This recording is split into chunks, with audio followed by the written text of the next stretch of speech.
এতিয়া কি হল CSK হাৰি গল প্ৰথমে এটো ভিডিও চা মই কি কৈছিলো নেক্সট টাইম CSK আৰু নিজিকে IPL 22 number match CSK versus Punjab তাত কেলা CSK এনেও হাৰিব যদি কেলা বিশ্বাস হোৱা নাই ভিডিওটো কেলা তোমালোকে সেভ কৰি লোৱা মই প্ৰথমে কৈছিলো যে CSK বহুত বেয়াকে হাৰিব তো হাৰি গৈছে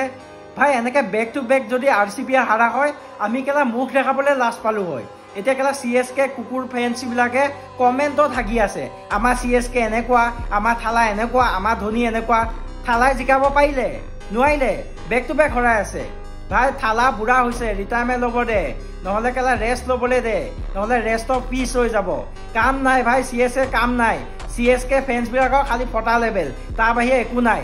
RCB ট্ৰল কৰিবলৈ যায় এতিয়া কেলা নিজে ট্ৰল হৈ আছে এনেকুৱা যদি খেলা হয় কেলা আমি কেতিয়াবা ক্ৰিকেটে চোৱা বাদ দিলো হয় বালৰ টিম বুলি কৈছো CSK দম আছে জিকি দেখা বাকি 3 তাৰিখে আছে নহয় তাত চাবি কেলা তহঁতৰ অকাত দেখাই দিম